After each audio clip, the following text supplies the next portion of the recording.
सिसोदिया वंश महाराणा प्रताप की जय। अरे कौन आया रे, कौन आया?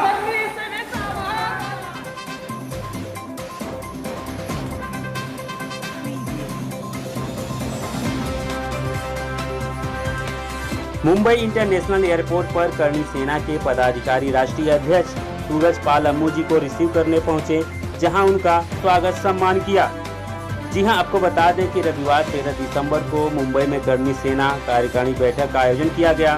इस बैठक में करनी सेना के राष्ट्रीय अध्यक्ष सूरजपाल अम्मू, राष्ट्रीय महिला अध्यक्ष कीर्ति राठौर, राष्ट्रीय संगठन महामंत्री पंकज सिंह अमेठी, राष्ट्रीय उपाध्यक्ष पंकज सिंह, राष्ट्रीय प्रदेश अध्यक्ष देवी चंद्र बनरवाल, मुंबई संगठन महामंत्री सुरजीत सिंह, करनी सेना के राष्ट्रीय अध्यक्ष मधुकर डोमसे, महाराष्ट्र प्रदेश के सभी पदाधिकारी उपस्थित रहे। राष्ट्रीय अध्यक्ष सूरजपाल अम्मू जी ने इस बैठक में करनी सेना चलचित्र एवं कला संस्कृति प्रकोष्ठ की घोषणा की और सुरजीत सिंह को राष्ट्रीय अध्यक्ष पद पर नियुक्त किया। चलिए आपको सुनवाते हैं कि इस दौरान राष्ट्रीय अध्यक्ष सूरजपाल अम्मू जी ने मीडिया से बातचीत के दौरान क्या कुछ कहा है।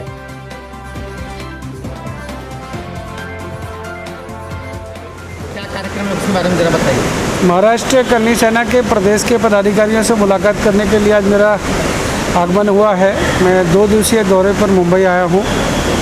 महाराष्ट्र करनी सेना के ऊपर मुझे गर्व है। इतनी बहुत अच्छी टीम, देवी चंद जी हमारे साथ, बरवाल साहब औरंगाबाद से हैं, नासिक से हमारे किसान शक्ति के राष्ट्रीय अध्यक्ष डोमसे साहब हैं, जयपुर से कीर्ति राठौर और संजय ताई जो महिला शक्ति की प्रदेश अध्यक्ष, मुंबई के संगठन महामंत्री सुरजीत सिंह और करनी सेना के पूरे हिंदुस्तान के जो राष्ट्रीय संगठन महामंत्री हैं पंकज सिंह जी अमेठी और अनेक पदाधिकारी, किसान शक्ति प्रेम सिंह जी वगैरह वगैरह सारे मेरे साथ हैं। आज इन लोगों से बैठक करेंगे और जल्दी ही औरंगाबाद में 9 और 10 जनवरी को होने वाली प्रदेश स्तरीय कार्यसमिति की बैठक ऐतिहासिक हो। महाराष्ट्र के अंदर हिंदुत्व की गर्दन को ऊंचा रखना, महाराष्ट्र हिंदुत्व के नाम से जाना जाता है, परंतु कुछ दिनों से हिंदुत्व को या हिंदुओं को जिस प्रकार से नीचा दिखाने का काम कुछ लोग अपने राजनीतिक स्वार्थ के लिए कर रहे हैं, उनके घमंड को चूर करने का समय आ गया है। अब महाराष्ट्र के अंदर ये बाला साहब ठाकरे की भूमि है महाराष्ट्र में, उनका सम्मान करता हूँ, परंतु अनेक विषयों पर देखा गया है कि कहीं ना कहीं कुछ गड़बड़ है, दाल में काला है। उस दाल में काले को देखना है या दाल काली है सारी की सारी, उसको देखना है। उन विषयों पर बैठकर आज चर्चा करेंगे। आगामी 9 और 10 जनवरी के कार्यक्रम की रूपरेखा बनाएंगे। मैं महाराष्ट्र के गांव-गांव जिले में जाऊंगा। महाराष्ट्र के अंदर करनी सेना मजबूत हो।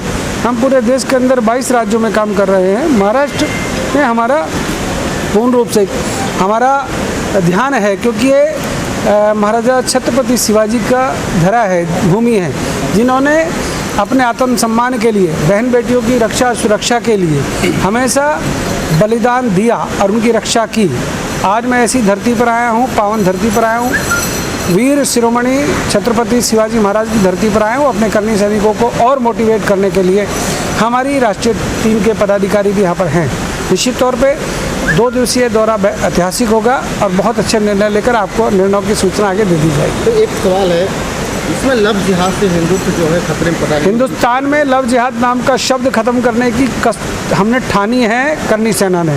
निकिता तोमर हत्याकांड के अंदर हम लोगों ने पूरे देश के अंदर ऐलान किया था कि हम देश के अंदर लव जिहाद नाम का कलंक पैदा नहीं होने देंगे और ना ही किसी की जुबान पर आने देंगे।